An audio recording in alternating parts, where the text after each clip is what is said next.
Hello students, I am Sapan Singh, your physics teacher, and today we will study for class 9 physics chapter 3rd gravitation, and today's topic is mass and weight. What is mass and what is weight, and what is the difference between mass and weight? We are familiar that mass is when we go to the shop for buying a dal, rice, etc. Then we say that give me a 5 kg dal, 2 kg rice, etc. This is the quantity of mass of any object. हम कहीं जाते हैं खरीदते हैं कि 2 KG दे दीजिए, 3 KG दे दीजिए, तो वो 2 केजी 3 केजी क्या होता है? किसी भी ऑब्जेक्ट का मास होता है, वेट नहीं होता है. ठीक है, आज हम पढ़ेंगे what is mass and what is weight and what is the difference between mass and weight. The first of all, what is mass? The mass of the body is a quantity of matter contained in it. Mass क्या होता है? The mass of a body is the quantity of matter or material contained in it. अगर कोई भी matter है या material है, जैसे ये प्लास्टिक का एक मैटर है, तो इस मैटर के अंदर इसका मटेरियल जो प्लास्टिक है वो कितना है, इसकी जो क्वांटिटी होती है वो क्या कहलाती है? मास कहलाती है. ठीक है, जैसे अगर दाल ले लिया जाए इतना सा, तो उस दाल वो क्या है? मैटर है. मैटर में क्या है? दाल है. उस दाल में उस दाल की क्वांटिटी कितनी है? 1 केजी है, तो 1 केजी क्या कहलाएगा?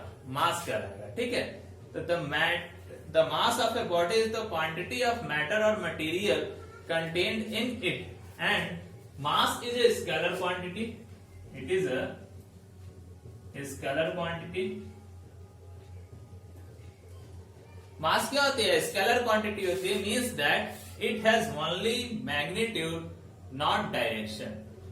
मास के पास केवल और केवल मैग्नीट्यूड होता है, डायरेक्शन नहीं होता है. ठीक है, which has only magnitude but no direction. The mass of a body is commonly measured by an equal arm balance. और ये हम लोग जानते हैं कि इक्वल आर्म बैलेंस होता है इस तरीके से. तराजू जो होता है हमारा,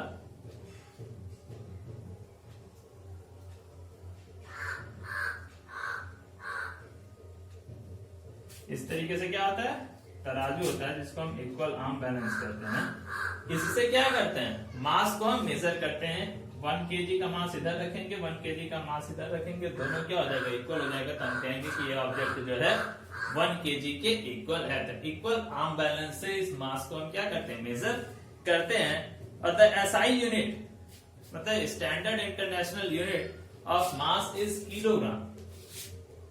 SI unit of mass is kilogram, which represent as kg. SI unit of mass जो होता है हमारा क्या होता है? किलोग्राम होता है, जिसको हम kg से रिप्रेजेंट करते हैं. और इसमें एक दो बात और आती है कि the mass of a body of or object is constant and does not change from place to place. किसी भी ऑब्जेक्ट का जो मास है, जैसे ये हमारा मार्कर है, तो इसका जो मास है ये कांस्टेंट होता है, ये बदलता नहीं है, चाहे वो यहां रहे चाहे दूसरी जगह हम रख दें.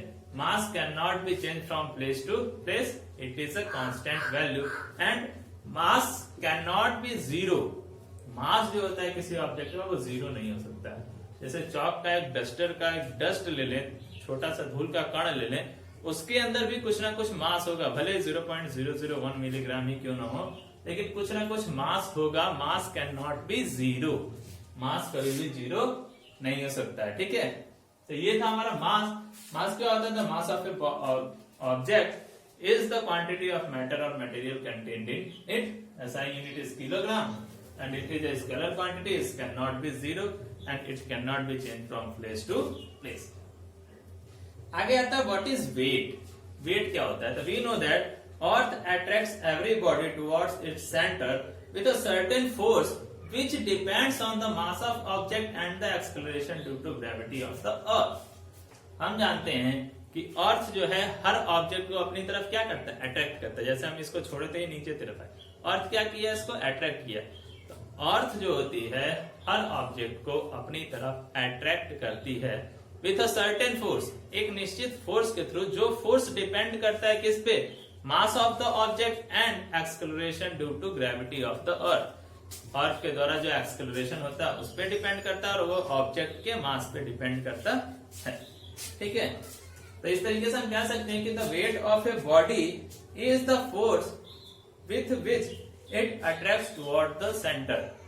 जिस फोर्स से अर्थ अपनी तरफ किसी भी ऑब्जेक्ट को अट्रैक्ट करता है वह फोर्स ही क्या कहलाता है, मास कहलाता है। और we know that force is equal to mass into acceleration, and we know that जिस फोर्स से अर्थ अपनी तरफ किसी भी ऑब्जेक्ट को अट्रैक्ट करता है वो फोर्स ही वेट के क्या होता है, इक्वल होता है।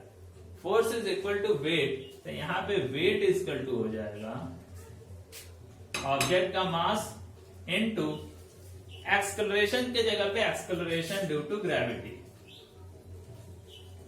Acceleration due to gravity.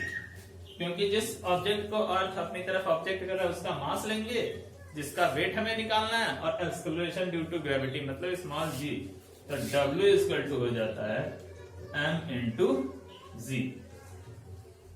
ये क्या हो जाता है, weight is equal to mass into acceleration due to gravity formula हो जाता है। Where g is equal to we know that 9.8 metre per second square, और ये वैल्यू कहां पे होती है, the surface of the earth. तो सरफेस ऑफ द अर्थ मान लेंगे अगर m की वैल्यू 1 kg का कोई ऑब्जेक्ट है तो उसका वेट जो हो जाएगा 1 इंटू 9.8 मतलब 9.8 kilogram metre per second square, या इसी को हम कहते हैं न्यूटन। तो एसआई यूनिट ऑफ वेट क्या हो जाएगा, sorry SI unit of weight newton, जिसको हम कैपिटल एन से रिप्रेजेंट करते हैं क्योंकि फोर्स ही है। ग्रेविटेशनल फोर्स को हम क्या कह सकते हैं, the force attract the object towards its centre is called weight of the object. ठीक है, तो ये था हमारा क्या, वेट। अब आगे आता है it is a vector quantity. Weight क्या होती है, वेक्टर क्वांटिटी होती है। वेक्टर क्वांटिटी का मतलब it has magnitude as well as direction. Magnitude है हमारा 9.8 न्यूटन का, जैसे ये मैग्नीट्यूड हो गया। डायरेक्शन का मतलब ये होता है कि ये टुवर्ड्स इट्स सेंटर, जो फोर्स लगता है वो अर्थ के सेंटर के डायरेक्शन में ही फोर्स लगता है, जिसका एक फिक्स डायरेक्शन है, इसलिए इसको वेक्टर क्वांटिटी में लेते हैं। ठीक है, और it can be zero, it can be zero अगर हम किसी भी ऑब्जेक्ट को स्पेस में लेते जाए जहां में कोई भी फोर्स किसी भी तरफ अट्रैक्ट नहीं कर रहा है, तो वहां पे क्या होता है, ऑब्जेक्ट तैरने लगते हैं, तो वहां पे कोई भी फोर्स वर्क नहीं कर रहा है। तो जो एक्सेलरेशन हो जाएगा वो क्या हो जाएगा, जीरो हो जाएगा। जब एक्सेलरेशन जीरो हो जाएगा तो ये हमारा वेट क्या हो जाएगा, वहां पे जीरो हो जाएगा, बिकॉज मास कितना भी हो, एक्सेलरेशन अगर जीरो है या acceleration due to gravity zero है तो उसमें हम इंटू करेंगे जीरो से, तो वेट पूरा क्या हो जाएगा, जीरो। तो weight can be zero but mass can not be zero. ठीक है, and weight can change from place to place. किसी भी ऑब्जेक्ट का जो वेट होता है वो अलग अलग जगह पे चेंज भी हो सकता है, because it is depend on the acceleration due to gravity. ये किस पे डिपेंड करता है, एक्सेलरेशन ड्यू टू ग्रेविटी पे। और सरफेस में हम जानते हैं 9.8 मीटर पर सेकेंड स्क्वायर होता है। जैसे ही हम ऊपर गए इंक्रीज डिक्रीज करेगा, ठीक है, जैसे ही अर्थ सरफेस के नीचे गए डिक्रीज करेगा, और सरफेस पे मैक्सिमम होता है। ठीक है, तो इस तरीके से ये क्या होता है, बदलते रहता है, तो बदलेगा तो हमारा वेट भी क्या होगा, चेंज होगा। जैसे हम मान लें कि weight of an object on the moon, moon पे weight on the object on the surface of moon, the weight of an object on the moon will be about 1/6 of the earth. Weight on moon is equal to 1/6 weight on earth. ये होता है formula. मतलब किसी भी object का अर्थ पे जो wait है उसका 1/6 पार्ट ही मून पे होता है। क्यों?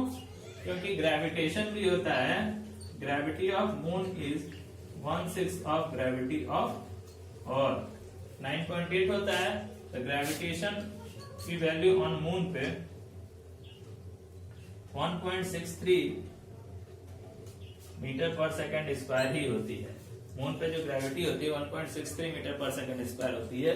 इसलिए हम मानते हैं कि जो हमारा वेट होता है on the surface of moon 1/6 the weight of on the surface of earth. ठीक है, तो यहां से जो है अर्थ पे किसी भी ऑब्जेक्ट का वेट मून पे उस ऑब्जेक्ट के वेट के 6 गुना होता है, या 6th पार्ट होता है मून पे, और अर्थ पे उसका 6 गुना होता है। ठीक है, तो आज के लिए था बस हमारा इतना ही, मास एंड वेट। धन्यवाद।